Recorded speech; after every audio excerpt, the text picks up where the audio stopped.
हम अपनी देश की माओं के साथ ये चाहते हैं कि उनका घर जला दिया जाए, गांव जला दिया जाए। अरे भैया डर लगता है ना, किससे? वकील हूँ पर ये थोड़ा ही है कि जाके 4 करोड़ के वकील ले आऊंगा उनकी तरह। नरेंद्र मोदी जी कितनी बारी बोले हैं संसद में? 30 दफा। मनमोहन सिंह जी संसद में 10 साल थे, 10 साल में 63 दफा बोले थे। अपने ही मन की बातें करनी है तो जाइए ना अपने मित्रों से करिए रात को। नमस्कार, मैं आपके साथ रितेशना मंगवाना और आप जुड़ चुके हैं हमारे चैनल में। अविश्वास पत्र यानी नॉन कॉन्फिडेंस मोशन, इस पर लगातार विपक्ष और सत्ता पक्ष में पलटवार चल रहा है, एक दूसरे पर तंज कसे जा रहे हैं। और आज ये देखा जाएगा कि संसद में मोदी जी आएंगे, क्या वो राहुल की तरह दहाड़ेंगे, गरजेंगे, या मणिपुर पे अभी भी वो चुप्पी साधे रखेंगे। इस पर हम बातचीत करेंगे। हमारे साथ हाई कोर्ट के वकील निखिल जैन जी मौजूद हैं, सीधा उनसे बातचीत करेंगे। क्या लग रहा है सर, राहुल जी दहाड़ चुके हैं, मोदी जी आने वाले हैं, क्या लग रहा है मणिपुर पे कुछ बोलेंगे या चुप्पी साधेंगे अभी भी? देखिए राहुल जी तो दहाड़ चुके हैं, लेकिन नरेंद्र मोदी जी आके गरजेंगे जरूर। हाँ। उससे वो पंक्ति याद आती है, गरजने वाले बादल बरसते नहीं हैं, क्योंकि मोदी जी कोई काम तो कर नहीं पाते हैं जी। ये मोदी जी, यही भाजपा प्रधानमंत्री मनमोहन सिंह को क्या कहती थी? मौन प्रधानमंत्री। अरे भैया सबसे बड़े प्रधानमंत्री तो तुम हो। संसद में 9 साल से हैं प्रधानमंत्री जी नरेंद्र मोदी जी। कितनी बारी बोले हैं संसद में? 30 दफा। मनमोहन सिंह जी संसद में 10 साल थे, 10 साल में 63 दफा बोले थे। जब भी कोई भी मुद्दा देश को विचलित करता था, देश की जनता को विचलित करता था, मनमोहन सिंह जी आके संसद के पटल पे देश को, सांसदों को, संसद को जवाब देते थे, क्योंकि वो एक ऐसे प्रधानमंत्री थे जो समझते थे कि प्रधानमंत्री की प्रथम रिस्पॉन्सिबिलिटी, दायित्व संसद के प्रति होता है। He is first and foremost responsible and accountable to the parliament. पर ये एक ऐसा प्रधानमंत्री देश ने चुन लिया है जिसे लगता है इसकी जवाबदेही और जिम्मेदारी किसी के भी प्रति नहीं है। शायद 2 मित्रों के प्रति होगी, लेकिन देश की जनता के प्रति नहीं है। कौन से 2 मित्र की बात कर रहे हैं? 2 मित्र सब जानते हैं कौन से हैं। राहुल गांधी होंगे इतने निडर की अदानी अंबानी नाम लेते फिरे। मैं नाम नहीं ले सकता अपने आप कौन से 2 मित्र, पर 2 मित्र देश की पूरी जनता जानती है कौन से 2 मित्र हैं। इतना चिल्ला चिल्ला के बात कर रहे हैं तो नाम लेने में क्या दिक्कत हो रही है? अरे भैया डर लगता है ना, किससे? वकील हूँ पर ये थोड़ा ही है कि जाके 4 करोड़ के वकील ले आऊंगा उनकी तरह। जो आदमी राहुल गांधी की सांसदी बर्खास्त करा सकता है, मैं क्या हूँ? मैं तो छोटा मोटा कार्यकर्ता हूँ। मैं नहीं डरूंगा क्या? देखिए देश में डर का माहौल है। राहुल गांधी सबको बार बार कह रहे हैं कि निडर हो। मैं भी उनकी बात मानता हूँ, लेकिन बात मानने की भी एक लिमिट होती है ना। जेल में जाके तो नहीं मानूंगा। जो अपनी आवाज जरा सी उठा सकता हूँ आपके जैसे ईमानदार पत्रकारों के माध्यम से उठाने की कोशिश करूंगा, लेकिन उसके लिए जेल तो नहीं चला जाऊंगा। राहुल गांधी और उनके परिवार को जेल जाने की आदत होगी। स्वतंत्रता सेनानियों का परिवार है, नेहरू जी ने भी सालों जेल में काटे। उनके परिवार में तो लोग जेल गए, इंदिरा जी भी जेल गई, लेकिन मैं तो नहीं गया जेल। मेरे परिवार में तो लोग नहीं जेल गए, तो उन 2 मित्रों पे नहीं आऊंगा मैं। तो प्रधानमंत्री लग रहा है वो डर फैला रहे हैं देश में। बिल्कुल फैला रहे हैं। विश्व में डंका बज रहा है सर। डंका किस चीज का बज रहा है? टाइम्स मैगजीन जो विश्व की सबसे प्रचलित मैगजीन है, अमेरिका में पब्लिश होती है, उस पे क्या आर्टिकल छपा था? मोदी जी का चेहरा लगा के एक भगवा स्कार्फ ओढ़ के divider in chief, divider in chief बोला जा रहा है देश के प्रधानमंत्री को। क्या ये देश की छवि हमें चाहिए अंतर्राष्ट्रीय स्तर पर? ये एक ऐसा प्रधानमंत्री है जिसका इतिहास 2002 का पूरी दुनिया जानती है। इनके 2002 के इतिहास के चलते अमेरिका ने इन्हें 12 साल तक वीजा नहीं दिया। आगे पीछे घूमते रहे इनके लोग, लेकिन इन्हें वीजा नहीं मिला। और आज जब ये प्रधानमंत्री बन चुके हैं, सत्ता में काबिज हैं, तो आप देखिए किस तरीके से हिंसा भड़क रही है। 2016 में शायद सबसे पहली बड़ा हिंसा का वाक़या हुआ था हरियाणा में, जब जाट आंदोलन हुआ था। कितनी प्रॉपर्टी जला दी गई थी, कितने लोगों का जान चली गई थी। फिर आप देखिए शाहीन बाग में क्या हुआ, आप देखिए फार्मर प्रोटेस्ट में क्या हुआ। और चलिए ये सब तो जनता है, पागल है ना, जो सोच रही है कि ये प्रधानमंत्री सुन लेगा। अरे भैया तुमने ही ऐसा बंदा चुना है जो तुम्हारी सुनना नहीं चाहता, तो अब भुगतो। लेकिन मणिपुर की जनता ने क्या करा था? जो इनके मन की बात करते हैं सर, मन की ही बात करते हैं भैया। हमारे मन की भी बात कर लो, जनता की बात भी कर। अपने ही मन की बातें करनी है तो जाइए ना अपने मित्रों से करिए रात को। आप टीवी पे आके, हर रोज रेडियो पे आके मेरी ही मन की बात आप देखेंगी। देश का यह आलम हो चुका है कि न्यूज डिबेट अगर कोई हो रही हो, इंग्लिश चैनल हो, हिंदी चैनल हो, देश के मुद्दे दिखा रहे हो, जनता के मुद्दे दिखा रहे हो, लेकिन जिस क्षण प्रधानमंत्री नरेंद्र मोदी या फिर गृह मंत्री अमित शाह जी बोलने लगते हैं, सब कट होके सिर्फ इन्हें दिखाया जाता है। क्यों? क्या ये देश की जनता को कुछ ऐसा बता रहे हैं जिससे देश की जनता का भला हो रहा है? मणिपुर में क्या हो रहा है? किस प्रकार की हिंसा इनकी सरकारों ने फैला दी है? चर्चा होगी सर, विपक्ष साथ देगा, सहयोग देगा, चर्चा होगी मणिपुर पर। चर्चा करने की कोशिश तो विपक्ष पूरी कर रहा है, पर क्या चर्चा हो पाई? गौरव गोगोई जी ने विपक्ष की ओर से बोला, राहुल गांधी जी ने विपक्ष की ओर से बोला, सबने मणिपुर का हिंसा मणिपुर पे औरतों पे होने वाले 36 सेकंड बात अत्याचार, करी प्रधानमंत्री ने। इन सब पे अपनी मुखरता से आवाज उठाई। लेकिन नरेंद्र मोदी जी ने क्या बोला, वही 36 सेकंड बात करी। उस 36 सेकंड में भी मणिपुर पे कितने सेकंड थे? मणिपुर में जो हो रहा है गलत हो रहा है, ऐसा नहीं होना चाहिए। ऐसे अगर और क्या चाहते हैं, और क्या राजस्थान में, करें बंगाल में या छत्तीसगढ़ में हो तो हमें निंदा करनी चाहिए। अरे भैया ऐसे वॉट अबाउटरी कहते हैं, ऐसे मणिपुर पे बात करना नहीं कहते। अमित शाह जी ने बोल लिया, स्मृति ईरानी जी ने बोल लिया, कितने भारत सरकार के मंत्रियों ने बोला।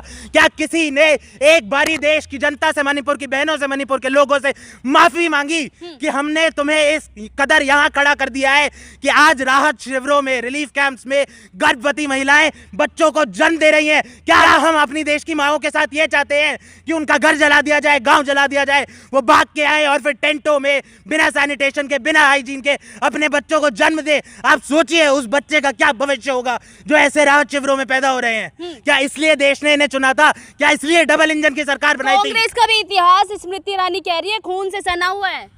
स्मृति ईरानी तो बहुत कुछ कहती हैं। देखिए बात ऐसी है ना, जब आपकी ट्रेनिंग क्योंकि सास भी कभी बहू थी में हो, एकता कपूर जी आपकी निर्देशक हो, तो आप ऐसी ऐसी बातें कह सकते हैं, कोई सोच भी नहीं सकता।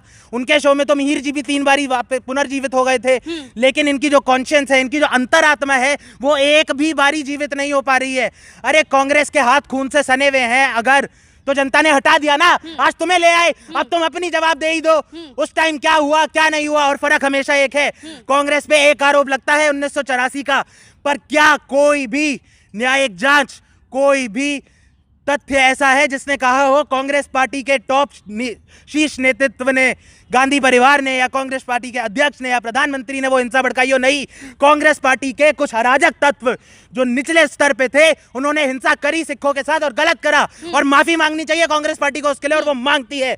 राहुल गांधी उस चीज के लिए माफी देश से मांग चुके हैं, जबकि राहुल गांधी जब वो हिंसा हुई 12 वर्ष के व्यक्ति थे, लेकिन उनका चरित्र देखिए, उस हिंसा के लिए उन्होंने माफी मांगी।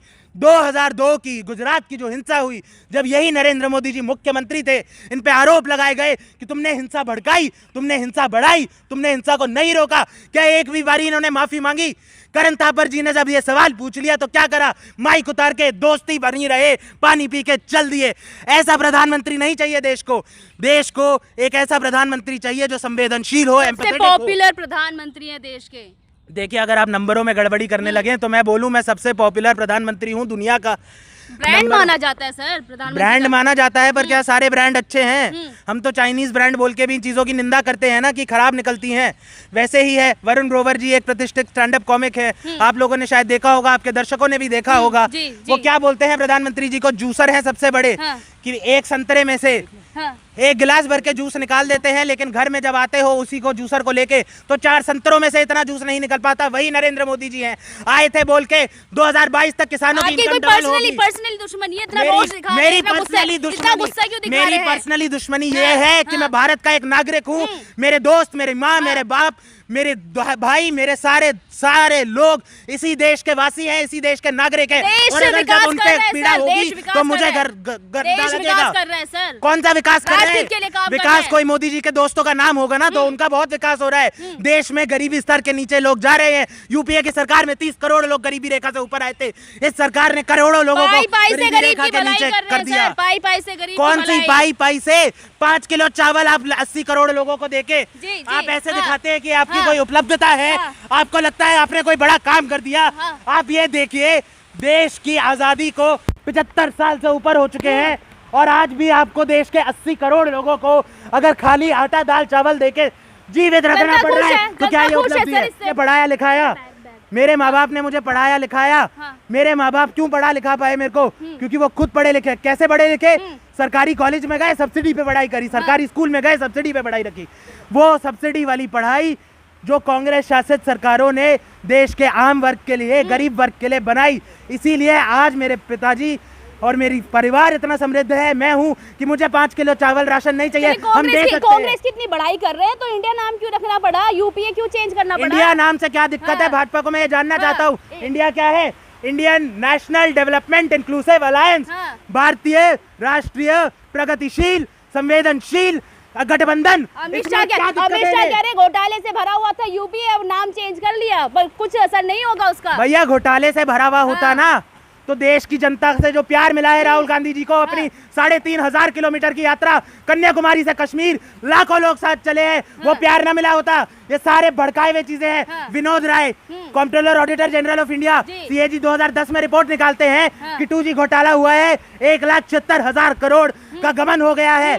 उन्होंने रिपोर्ट निकाली, गोदी पत्रकारों ने आगे ले जाई, अन्ना हजारे जो RSS के कार्यकर्ता है, उन्होंने उस पे आंदोलन करा, कांग्रेस सरकार को हटाया। लेकिन अब कोर्ट में, न्यायपालिका में जब इस पे केस चलते हैं तो क्या पता लगता है, कोई घोटाला था ही नहीं, पॉलिसी थी वो सरकार की। लूट के ले गए 70 साल में पूरी जनता को। कौन लूट के ले गया? कांग्रेस ले गई लूट कर। आसपास देखिए आप, ये सड़कें, ये DTC की बस, ये मेट्रो, ये बिजली की तारें, ये स्कूल, ये कॉलेज, ये यूनिवर्सिटी, क्या मोदी जी के चचा ने बनवाए थे? कांग्रेस शासित सरकारों ने बनाए गड्ढे दिए थे, सिर्फ 70 साल में जनता को कुछ नहीं दिया था। अच्छा, हाँ। तो Delhi university, Jawaharlal Nehru university, national law यूनिवर्सिटियां, IIT, एम्स, गोल्डन क्वाड्रिलैटरल जो अटल जी ने आगे बढ़ाया, लेकिन वो हाईवे का बेसिक इंफ्रास्ट्रक्चर किसने बना के दिया? इकोनॉमी को लिबरलाइज किसने करा? लोगों को सरकारी स्कूल, सरकारी अस्पताल किसने मुहैया कराए? किसने करा? ये सब कांग्रेस शासित सरकारों ने करा। और मैं एक और बात भी बोल दूं, कहीं किसी को लगता हो ना ये कोई रहबरी कर दी, कांग्रेस की सरकारों ने नहीं करी। अपना काम तरीके से करा, जनता का पैसा जनता से लेके जनता को ही वापस करा।